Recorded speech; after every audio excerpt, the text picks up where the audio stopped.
Bonjour chers amis Lions et bienvenue dans votre taroscope pour le mois de décembre 2020. J'ai utilisé pour ce taroscope le Magic Tarot. Bien sûr, il ne parlera pas à tout le monde. Je vous invite à prendre que ce qui résonne en vous et à laisser le reste de côté. Vous pouvez éventuellement consulter votre taroscope de votre signe ascendant et lunaire pour avoir plus d'informations. Donc on va regarder tout de suite l'énergie centrale pour vous pour ce mois de décembre. On nous parle du cavalier de Pentacle. Donc pour moi, ce mois de décembre, ça appelle à faire une certaine avancée, à aller vers un but que vous vous êtes fixé, mais le cavalier de Pentacle, c'est pas un rapide, donc c'est un pas après l'autre. C'est peut-être justement que le chemin, le but que vous êtes fixé, il est peut-être long, tout simplement, ou c'est peut-être un but, comme on sait, hein, vous les lions, vous avez des grandes ambitions, donc c'est peut-être quelque chose d'assez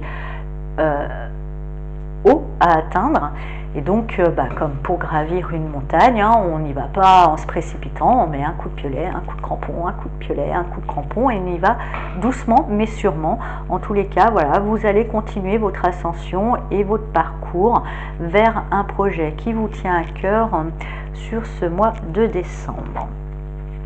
Alors avec 8 de Pentacle, la reine de coupe et le soleil. Je dirais que justement, pour atteindre cet idéal, hein, qui est quand même bien représenté, ça demande de travailler et de travailler de manière assez constante sur une forme de patience et une forme de patience sereine et remplie de foi et remplie d'amour. Vous verrez, ça vous rapportera de l'énergie, ça remettra de la lumière dans votre vie. Il faut travailler puisque effectivement le chemin n'est pas court et il risque pas de se terminer d'ailleurs sur le mois de décembre. Ce que je ressens, c'est qu'une étape en mois de décembre, mais c'est justement pour pouvoir atteindre, c'est comme si là vous vous lanciez dans une randonnée de je sais pas combien de milliers de kilomètres. Il faut travailler, hein, travailler déjà à votre endurance, travailler à votre patience et travailler à votre foi. Travaillez aussi une forme d'empathie qui va vous permettre d'éclairer un peu votre route aussi, on me dit. Alors, la tempérance, elle est chouette. Et la route fortune.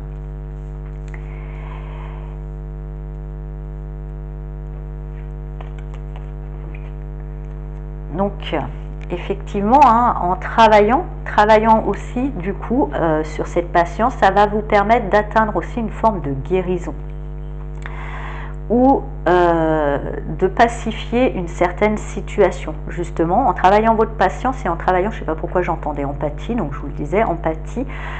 Certaines choses vont être mises en lumière et ça va peut-être pacifier certaines choses qui va vous permettre d'avancer plus sereinement sur ce long chemin qui est le vôtre et faire tourner peut-être une roue dans des conditions peut-être plus favorables.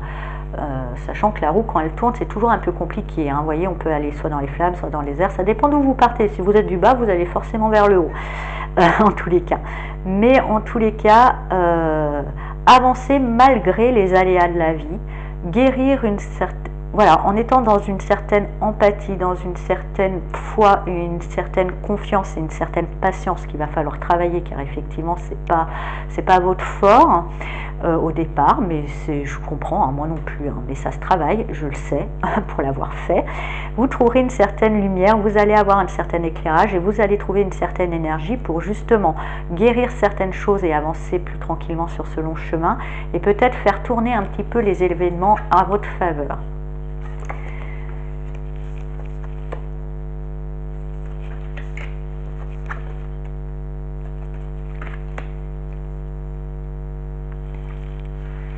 Alors, effectivement, il va falloir avancer sur ce chemin et je vous disais qu'il était long.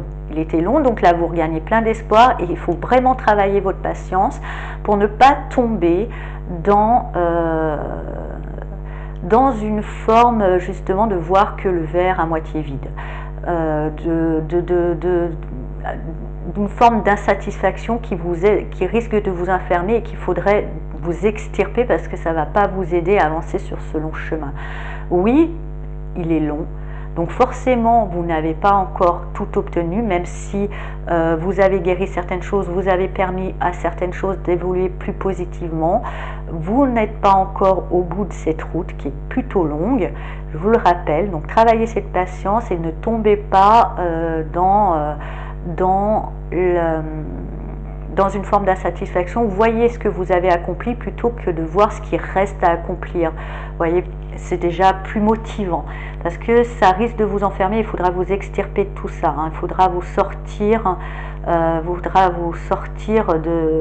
de cette, pour pouvoir avancer plus sereinement sur ce chemin qui est le vôtre. Il faudra sortir de cette tendance à voir que ce qui manque. Voilà. Et voir qu'il y a déjà quand même pas mal de choses accomplies en tous les cas, et aussi peut-être sortir d'une certaine roue de destin qui peut être un peu lourd, mais justement en travaillant vraiment cette patience et en travaillant une empathie, hein, vraiment je sens ça, c'est important par rapport au reste du monde, parce que peut-être voilà, et vous arriverez mieux à y voir clair et à pouvoir vous permettre de vous sortir de quelque chose d'un peu lourd. Effectivement, là il y a des obstacles un peu compliqués, vous arrivez à une pente de votre trajet qui peut être un peu escarpée, qui va nécessiter vraiment toute votre énergie, mais c'est pas de ça que vous manquez. Ne vous les laissez pas saboter cette énergie par un côté frustré à voir toujours ce qui manque et pas voir ce qu'il y a. Voilà. Alors on va voir avec les cartes du Mudra quel petit Mudra va pouvoir vous accompagner dans ce mois de décembre, hein, dans ce parcours, dans cette étape, hein, parce que là vous êtes lancé sur un parcours un peu long, hein, ce que je sens pour beaucoup de lions. Hein.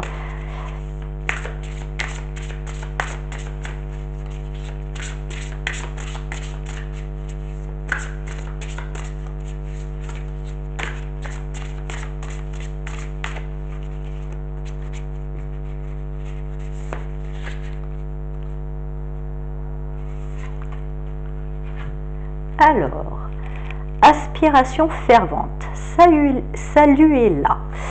Alors, je vous laisse regarder le Mudra. Je vous dirai son nom si vous voulez voir sur internet, il y a des tutos et tout ça pour le dire. C'est le Mudra Nirvan, N-I-R-V-A-N. Ce Mudra spirale renforce le système neurovégétatif et active la production des hormones du bonheur. Donc c'est pas plus mal, parce que là je vous vois perdre un petit peu d'enthousiasme en voyant que la coupe vide, et en vous rendant pas compte qu'il y en a trois de pleine, vous voyez. Donc et ça peut un peu du coup faire obstacle à votre avancée. Donc tournez. Donc c'est bien d'avoir l'hormone du bonheur qui pourra vous aider à avoir plutôt les 3 pleines. Tournez et croisez les poignets, les petits doigts annulaires et majeurs s'entrecroisent. Vous vous voyez en esprit assis sur une spirale qui s'enfonce profondément dans le sol et s'élève très haut vers l'infini du ciel. Si vous vous laissez tirer vers le bas, la vie paraît dénuée de sens et vide. Vous vous mouvez donc vers le haut en sachant qu'il existe encore d'autres mondes, forces et secrets à côté du monde visible. Vous vous remettez avec toutes vos aspirations les plus ardentes aux puissances supérieures et chantez. Au-delà de l'au-delà, au-delà des limites les plus reculées, je trouve la lumière et la félicité. Et puis cette spirale, comme je vous disais, haut, bas, je vois ces trous. Hein. Donc apparemment vous comprenez que la joie peut faire tourner la roue dans le bon sens. Ne laissez pas après une forme d'insatisfaction faire obstacle à ça. Voilà, chers amis lions, je vous souhaite un très beau mois de décembre et je vous dis à bientôt et au revoir. Au revoir.